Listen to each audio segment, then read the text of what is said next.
We are looking at an absolute crisis in modern education right now. And to really figure out how to fix it, we need to step into the ring of a massive, century-old philosophical debate.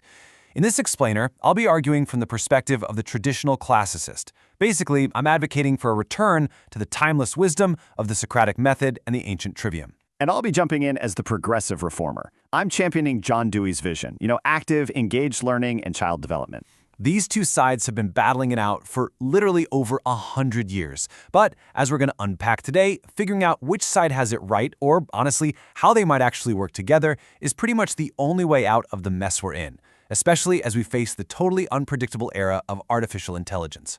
Let's dive right in. Okay, so here's the brutal reality of where we're at right now. 24%. That is the current percentage of students demonstrating actual reading proficiency. Just 24%? I mean, that is staggering. It's a massive systemic failure. Think about it. Despite all our flashy modern technology, the billions of dollars pumped into schools, and the endless, exhausting marathon of standardized testing, nearly 3/4 of students are falling behind. What we're doing right now, it is simply not working. Kids are spending their entire school year reading stuff that is 2 full years below their grade level. They're completely missing out on rigorous vocabulary and those deep dialectical discussions that actually stretch the human mind. And this whole failure really stems from a core philosophical divide about what school is actually for. From the classical side, education is all about cultivating transcendent wisdom and moral virtue.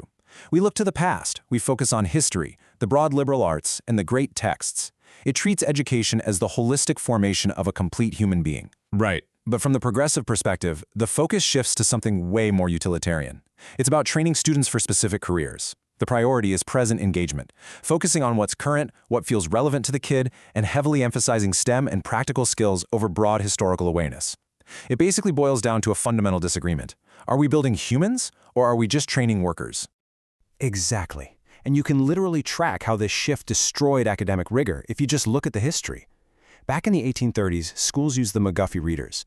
Students back then were routinely reading 2 to 3 years above what we'd consider grade level today.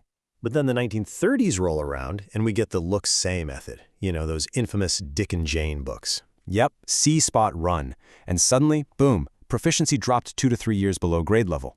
Then the 1970s brought the whole language movement, and kids stayed below grade level. Fast forward to the 2000s with Common Core and all its obsessive data tracking, the result is exactly the same. Students remain 2 to 3 years behind.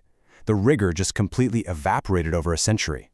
Just to really emphasize what we threw away, look at those old 19th century McGuffey Readers. They integrated spelling, speech, comprehension, and elocution all at once. They taught deep thinking skills right alongside moral virtue. The third and fourth readers, which, keep in mind, were handed to junior high kids, featured selections from Shakespeare, Lord Byron, and Washington Irving. Wait, hold up. Junior high kids were reading Byron and Shakespeare? Like as the standard curriculum? Standard curriculum, no joke. These weren't some elite private school niche product. The McGuffey Readers sold 122 million copies. They literally taught more Americans to read than any other textbook in history. And the reason the classical system achieved such insane rigor was because it used the Trivium. Think of the Trivium as the ultimate operating system for the human mind. It happens in 3 distinct steps. First up is grammar in the elementary years. That's where students receive the foundational structure of language and build core knowledge. Next is logic in the middle school years, where students learn to construct and test arguments, constantly asking why. Finally, rhetoric in high school, where they synthesize all that info and learn to communicate it persuasively. It is a past to future progression that's absolutely crucial for developing true independent wisdom. Okay, hold on, I've got to step in here.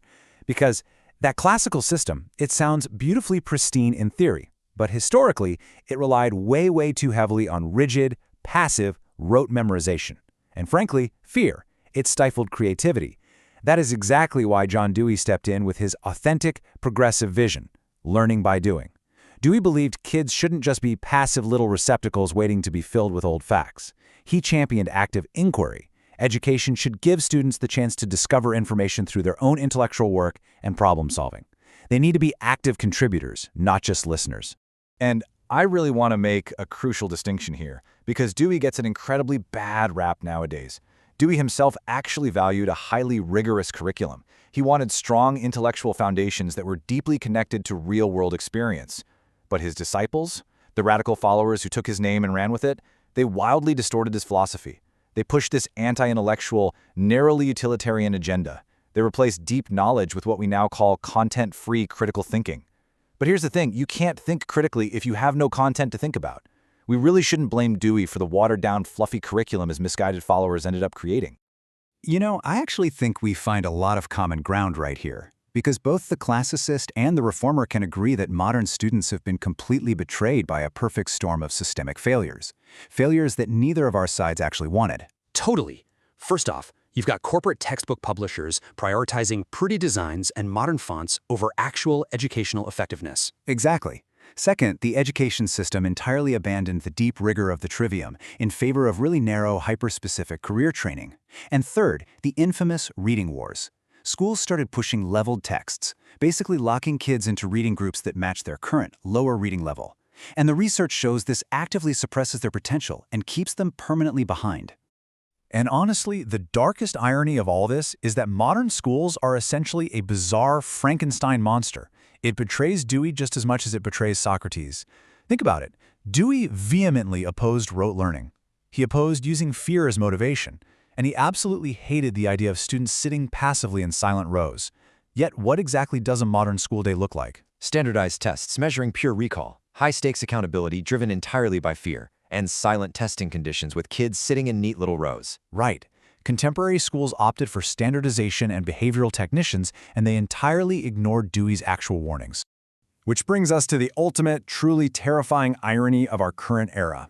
We've spent the last few decades tossing out the broad liberal arts to force every single child into STEM and programming careers. But we're doing this at the exact moment when artificial intelligence and robotics are poised to do those precise technical jobs for pennies on the dollar. We are frantically training children to act as mere technical widgets while actively neglecting to teach them the broad critical thinking skills they're going to need to manage, understand, or outthink those very same machines. It's wild. So what's the solution? How do we fix this before it's too late? Well, interestingly enough, we both agree on a surprisingly simple, highly practical starting point.